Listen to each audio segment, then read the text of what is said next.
January 12, 1945. Lieutenant Frank Novak watched another Sherman tank burn in the snow, the third one that week. The Germans weren't better shots. They weren't using better tactics. They were just seeing American tanks first. Olive drab green against pure white snow stood out like targets at a shooting range.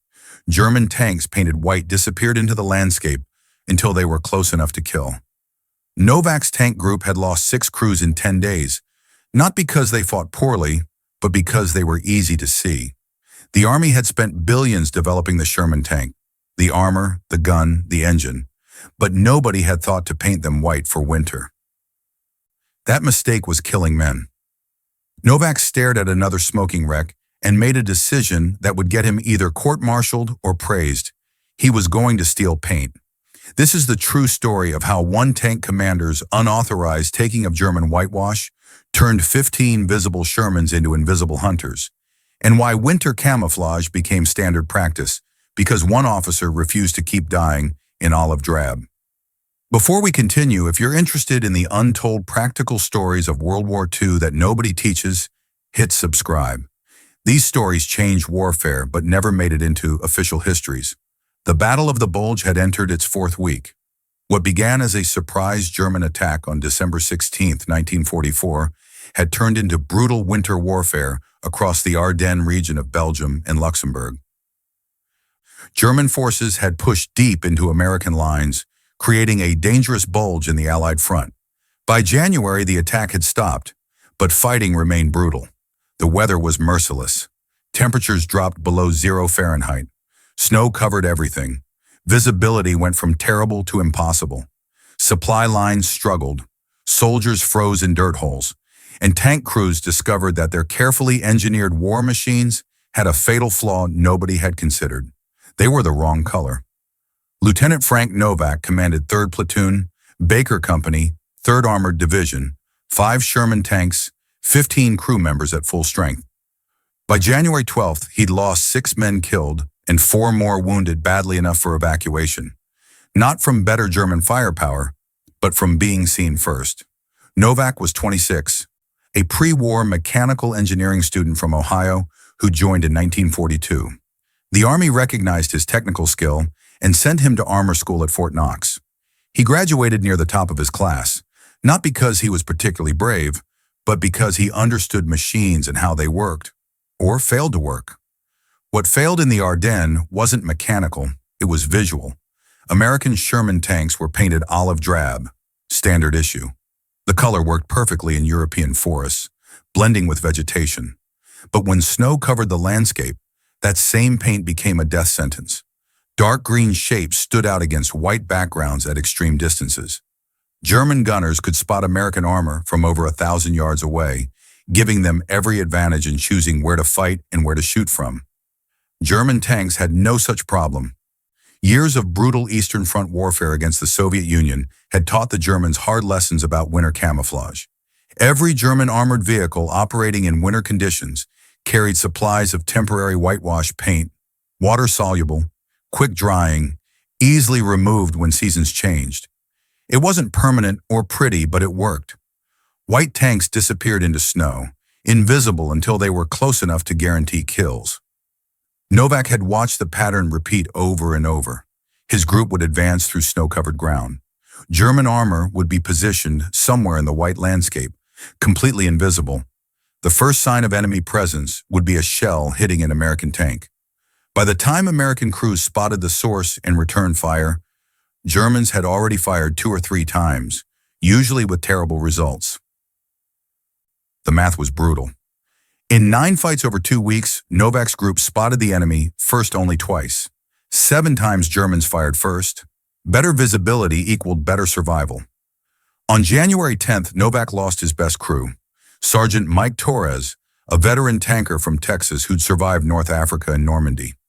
Torres had been buttoned up in his Sherman, advancing carefully through a snow-covered field when a German Panther tank opened fire from 800 yards away. The Sherman never had a chance. Torres and his crew died before they even knew they were being targeted. Novak examined the fight site afterward. The German position had been obvious in hindsight, a cluster of snow-covered trees with good sight lines across the field. But the panther itself had been invisible, white paint against white snow. Torres had been looking directly at it and never saw it until the shell hit. That's when Novak stopped thinking about rules and started thinking about survival. He gathered his remaining crew commanders that evening in a frozen barn they'd taken over as a temporary command post. 4 men, all exhausted, all haunted by losing friends. "We're dying because they see us first," Novak said without introduction. "Not because they shoot better or move better, because their tanks are white and ours are green." His gunner, Staff Sergeant Paul Hendricks, nodded slowly. "German camouflage. They've been using it on the Eastern Front for years." "Exactly, and we don't have it because nobody in the supply chain thought about winter operations." Novak unfolded a map. 3 days ago, 1st Battalion captured a German supply storage place 2 miles east. Information officers tagged it for systematic inventory. That process takes weeks. "What's in the storage place?" another commander asked. "Everything. Food, ammunition, medical supplies." Novak paused. "And paint. Gallons of whitewash. Exactly what the Germans use for winter camouflage." The room went quiet. Everyone understood what Novak was suggesting. "Sir, that's captured enemy equipment," Hendricks said carefully. Rules require that we don't die stupidly," Novak interrupted. "Torres is dead because a German tank saw him first. Collins is dead because his Sherman stood out like a bullseye. I've written 6 letters home this month explaining that good men died because they were painted the wrong color. I'm not writing a 7th. What are you planning?" Novak looked at each man in turn. "Tonight we're going to take 40 gallons of German whitewash without permission, without paperwork, without approval. Tomorrow morning, every tank in this group is going to be white. And the next time we fight German armor, they're going to be the ones who don't see us until it's too late." Nobody objected. They'd all lost friends. They'd all watched Shermans burn. If paint could change that, rules could wait. Novak spent the next morning doing something that felt sad but necessary. He visited every destroyed American tank in the area and wrote down exactly how each one died. Not for sentiment, for data. He carried a notebook, measured distances, examined impact angles, and sketched firing positions. His crew thought he'd lost his mind, but Novak was an engineer before he became a tanker. And engineers solve problems through observation and calculation. The pattern was consistent. Every burned-out Sherman showed the same things: hit from maximum effective range, first shot kills, or terrible damage. Impact angles suggested the Germans had seen the American tanks long before opening fire, choosing the best shooting positions. Meanwhile, the few destroyed German tanks told a different story: hit from close range, ambushed, often from behind or sides. The Americans only won fights when they achieved complete surprise. Novak put together his findings into a basic statistical analysis. German forces won 78% of fights where they fired first. Americans won 85% when they fired first. The variable wasn't crew skill, armor quality, or military tactics.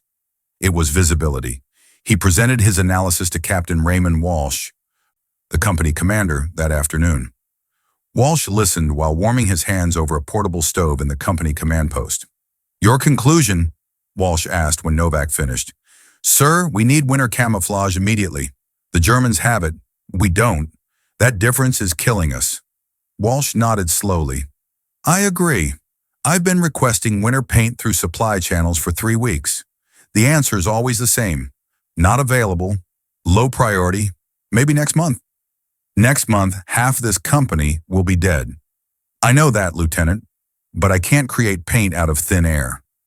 Novak hesitated, then made his pitch.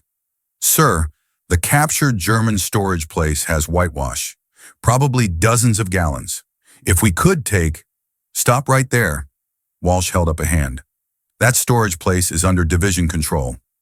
Everything captured goes through information evaluation, then inventory, then proper distribution channels. That process exists for good reasons. Sir, with respect, good reasons don't matter if we're all dead before the process completes." Walsh stared at Novak for a long moment. "What are you suggesting?" "I'm suggesting that my group needs paint. The storage place has paint. And if I wait for official channels, I'll be writing more letters home explaining that rules were followed even though men died." You're talking about unauthorized taking of captured enemy material. That's theft, Lieutenant. No, sir. It's tactical adaptation using available resources. Walsh almost smiled. You're playing word games with me. I'm trying to keep my men alive, sir. The captain walked to the window, looking out at snow-covered landscape where olive drab Shermans sat in defensive positions, like dark targets waiting to be hit. He was silent for a long time. Finally, he turned back. I can't authorize what you're planning. If you take that paint without going through channels and division finds out, I'll have to report it. You understand that? Yes, sir. But I also can't stop you from conducting a night scouting patrol in the area of that storage place. Where your patrol goes and what it observes is your tactical decision as group commander. Novak understood perfectly. Walsh was giving him deniability. Don't ask permission. Don't tell me details. Just make the problem go away. Understood, sir. My group will conduct scouting tonight. See that you do. Dismissed. Novak returned to his group and gathered his crew commanders. They had maybe 8 hours to plan a supply raid that would either save their lives or end their careers. Staff Sergeant Hendricks studied the map Novak had marked with the storage place location. 2 miles through territory we cleared 3 days ago. Should be safe. But if Division has guards posted, they won't, Novak interrupted. Division is focused on the front line. That storage place is 2 miles behind our positions. They'll have it marked secure and probably forgotten about it, except for paperwork. What if they haven't forgotten? Then we stop and nobody gets court-martialed for something we didn't do. Another crew commander, Lieutenant Jim Parker, asked the practical question, how much paint do we need? Novak had already calculated this. Each Sherman has approximately 400 square feet of external surface. We're not painting underneath or inside, just external hull and turret. Whitewash covers roughly 200 square feet per gallon, depending on how thick you apply it. We need about 2 gallons per tank. 5 tanks means 10 gallons minimum. You said 40 gallons. I did because I'm not just painting our group. I'm painting every Sherman and Baker company if I can. And I want extra for touch-ups and potential expansion. We're going to take enough paint that this solution can spread if it works. Parker whistled softly. That's ambitious.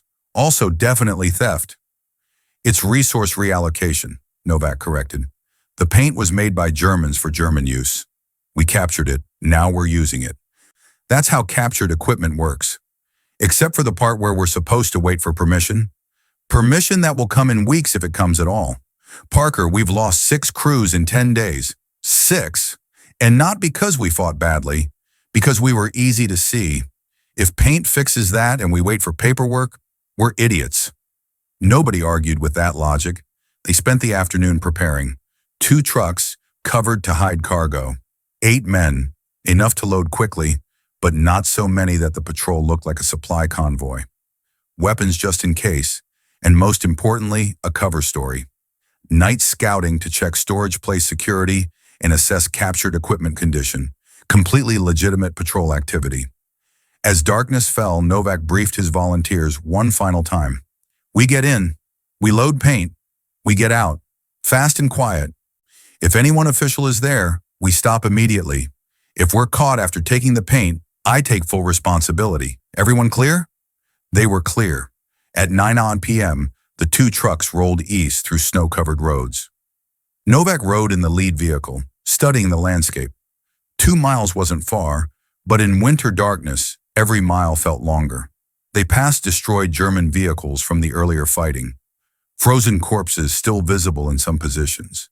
The snow covered everything with a uniform white blanket that made navigation difficult. The storage place appeared as a cluster of buildings near a crossroads. 3 warehouses, all damaged but still standing. No guards visible, no lights, just dark structures sitting silent in the snow. Novak signaled his driver to stop 100 yards short. He studied the storage place through binoculars. Still no movement. Either division hadn't posted guards, or the guards were smart enough to stay inside where it was slightly warmer. Hendricks, Parker, take 4 men and check the warehouses. Find the paint. I'll stay with the trucks and watch for company. They moved quickly, boots crunching in snow despite attempts at stealth. Warehouse doors were unlocked. Division hadn't even bothered securing the buildings. Inside, captured German supplies sat in organized chaos. Food, ammunition, medical supplies, all tagged with quick inventory labels. And in the third warehouse, stacked neatly against the north wall, dozens of 5-gallon containers marked with German text and white handprints on the lids. Whitewash, exactly what they needed. Parker opened the first container to verify contents. Thick white liquid, slightly thick, smelling faintly of lime. He dipped his finger and rubbed it between his thumb and forefinger. Water-based, quick-drying, exactly what German field manuals describe for temporary winter camouflage. "This is it," he called quietly to Hendricks. "We've got maybe 80 containers here, 5 gallons each, 400 gallons total." Hendricks did quick math. "We only need 40. Take 50 to be safe. Leave the rest for division to inventory properly." They formed a human chain, passing containers hand to hand from warehouse to trucks.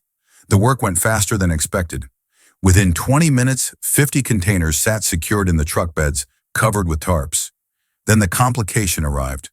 Headlights appeared on the access road, a Jeep approaching fast. Novak recognized the vehicle shape immediately. Military police.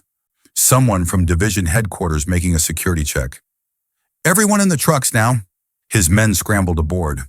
Novak forced himself to move casually, like a patrol commander who had every right to be exactly where he was.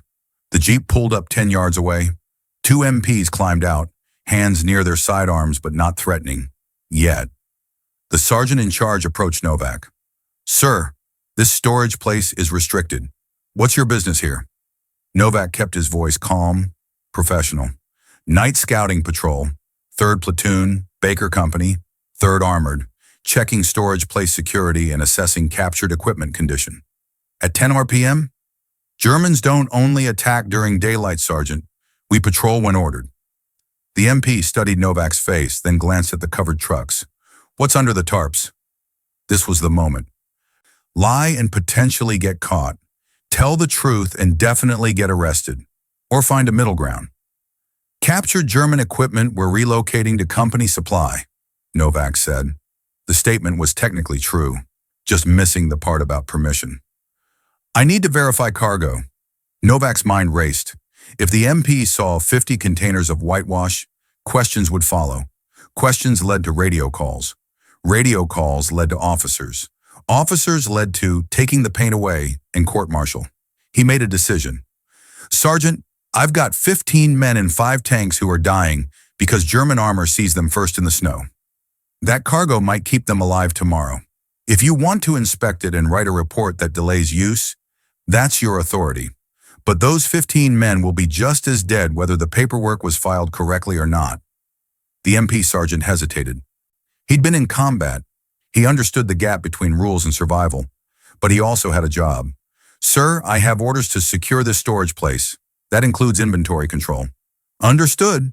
And I have orders to keep my group combat effective." Novak pulled out his notebook, wrote quickly, then tore out the page and handed it to the sergeant. "Here's my documentation. 3rd Platoon, Baker Company, took 50 containers captured German winter camouflage paint for immediate tactical use. Signed, Lieutenant Frank Novak. You report that up your chain. I'll report up mine, and we'll see whose orders matter more tomorrow." The sergeant looked at the note, then at Novak, then at the trucks. Long silence. Finally, he folded the paper and put it in his pocket. "Get out of here, Lieutenant, and next time you run a midnight supply raid, pick a storage place that's not on my patrol route." Novak didn't wait for him to change his mind. "Mount up, we're moving." The trucks rolled back toward company positions. Nobody spoke during the drive. They'd committed theft openly with a witness. If division wanted to pursue it, they had documentation, testimony, and evidence. But Novak was betting they wouldn't. Not if the paint worked. They reached the company camp area at 11:30 p.m. Unloading was quick, 50 containers stacked near Novak's command tank. Then came the question of how to apply it. Hendricks examined a container.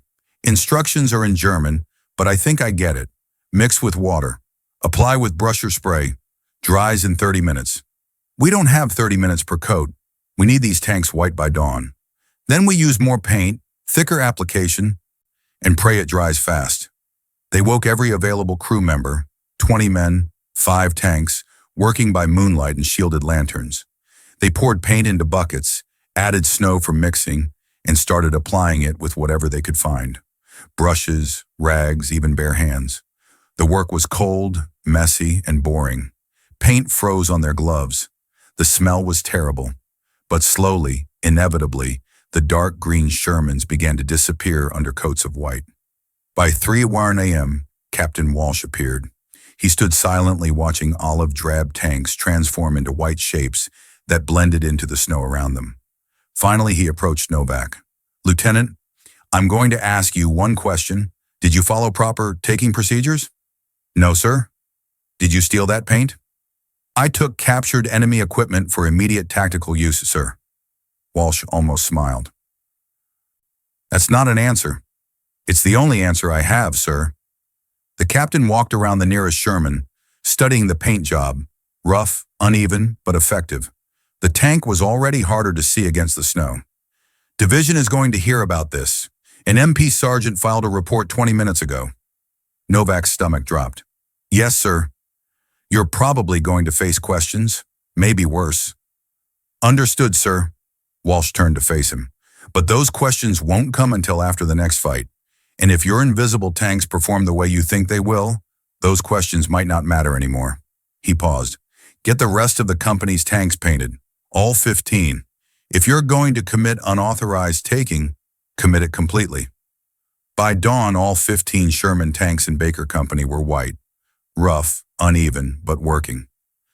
Against the snow-covered landscape, they were nearly invisible until you were within 200 yards.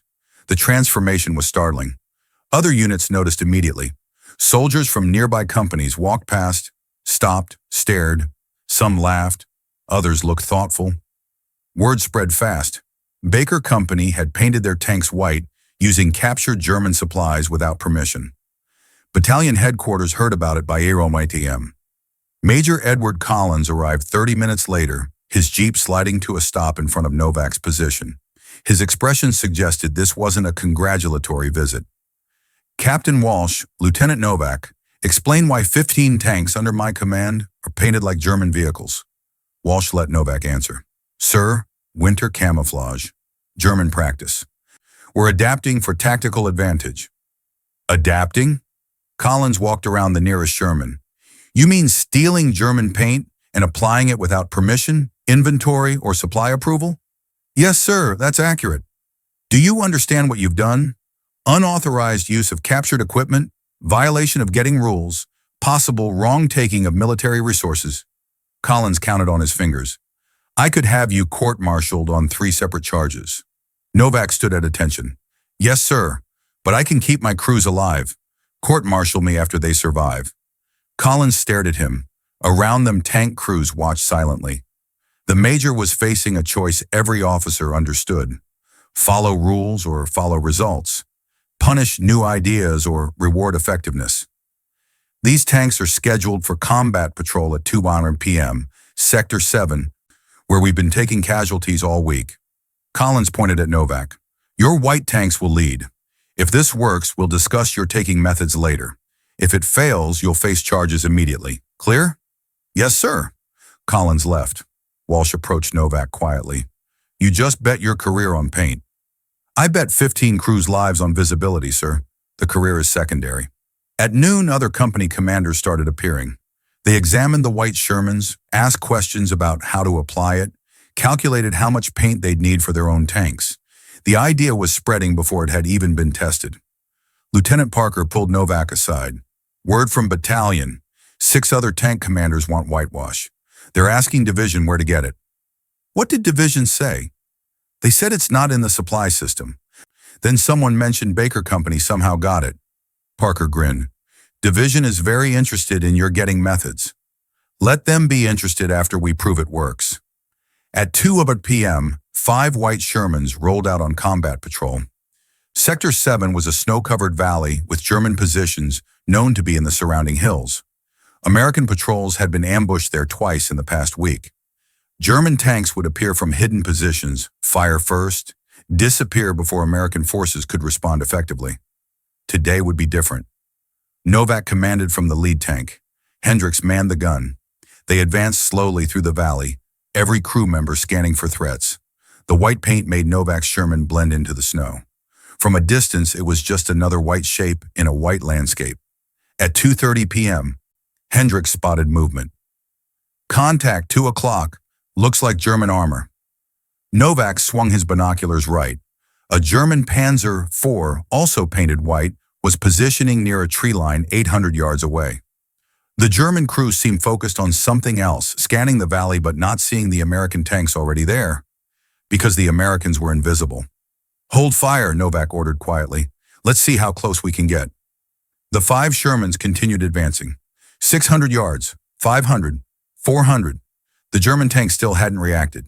Its crew was looking for dark green shapes. They weren't processing the white forms moving through snow. At 300 yards, Novak gave the order. "Fire!" 5 American guns spoke at the same time. The German Panzer was hit from multiple angles before its crew even realized they were under attack. The tank burst into flames. Ammunition cooking off in secondary explosions. No return fire. No counterattack. The Germans never saw what killed them. Novak's radio crackled. Other Shermans reporting similar experiences. They'd advanced close to German positions without being spotted. Fights were being won before they truly began. The invisible tanks weren't just surviving, they were dominating. The test came 48 hours later. German forces launched a counterattack aimed at retaking the valley area. Information officers reported 15 German tanks advancing with foot soldiers for support. It was the largest armored formation the area had seen in weeks. Battalion positioned Baker Company directly in the attack path.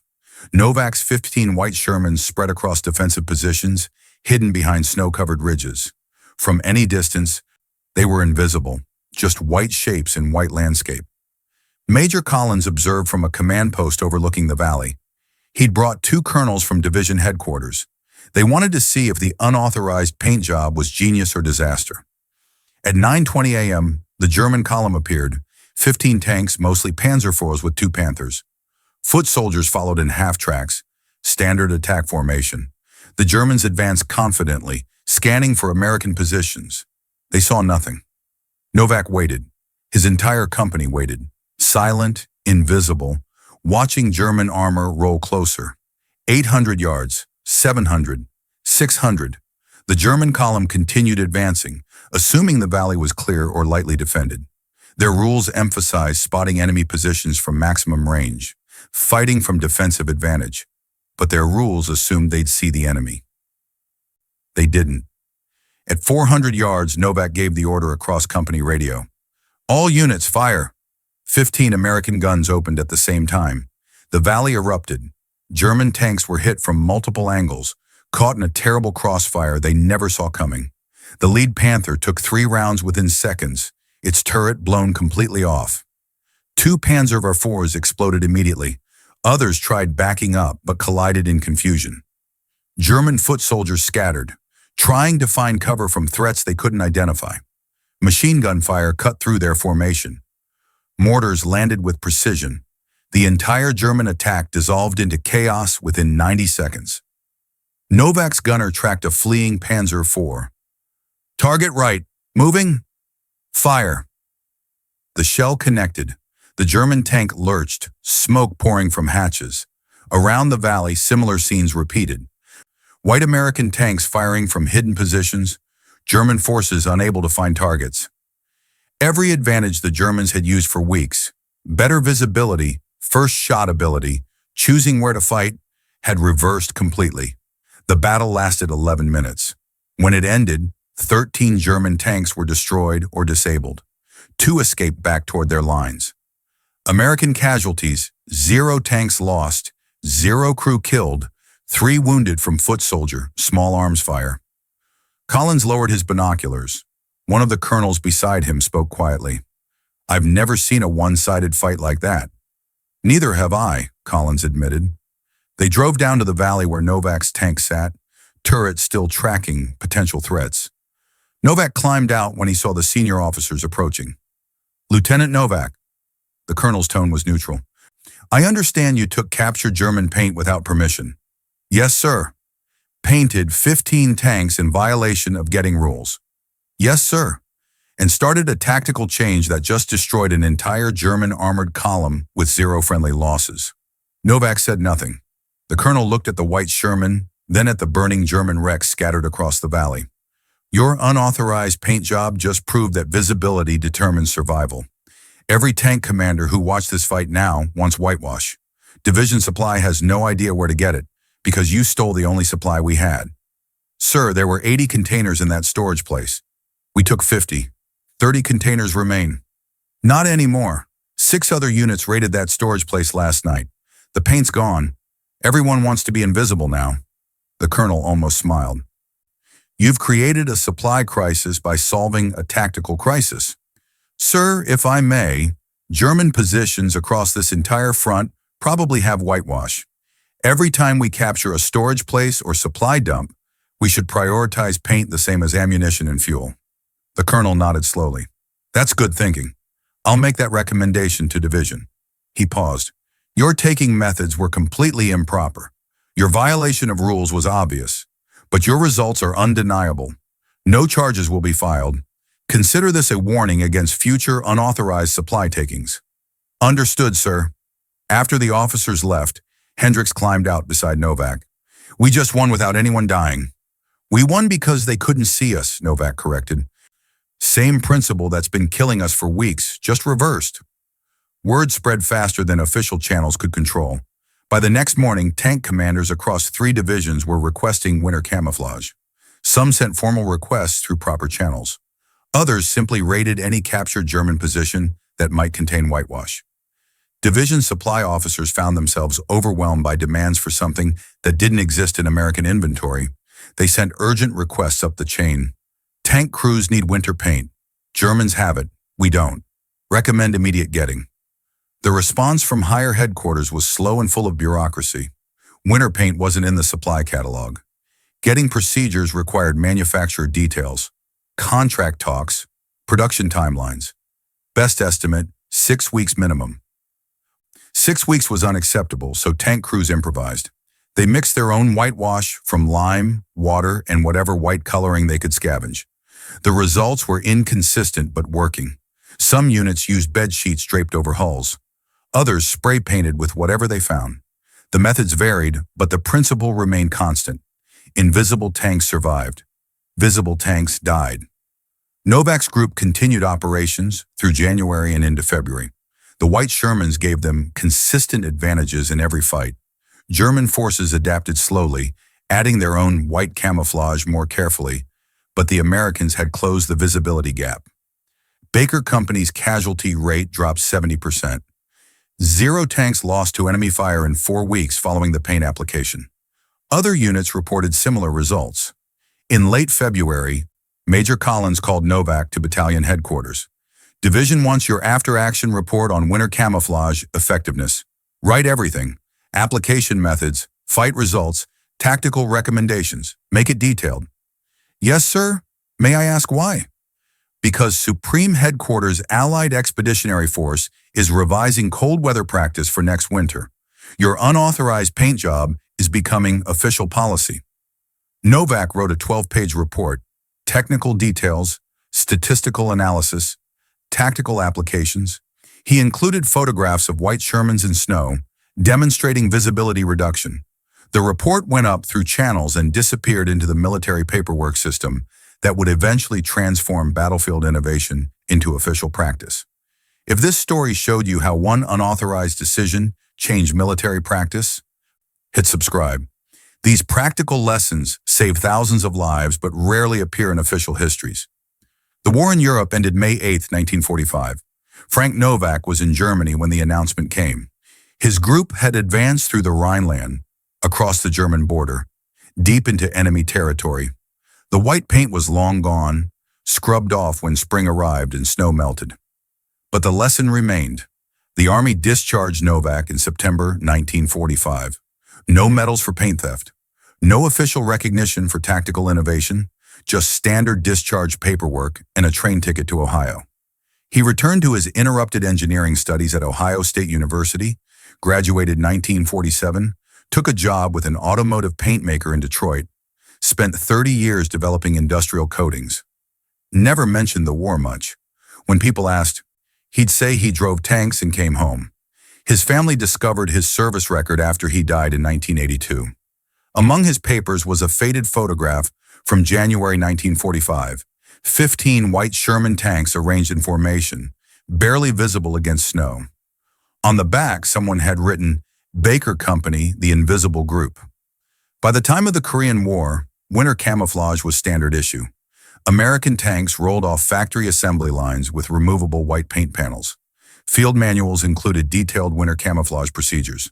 Practice emphasized visibility management as critical to armored warfare.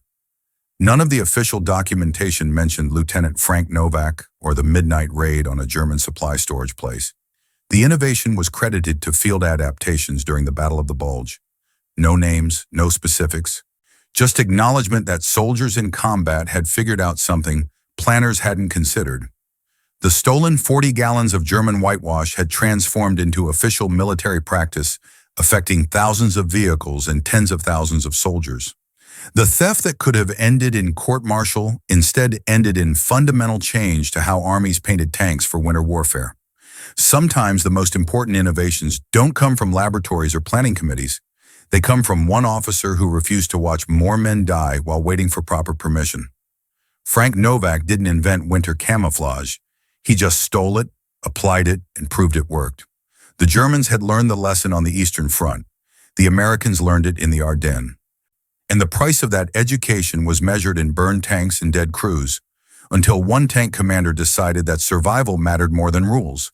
Invisible tanks won. That was the lesson.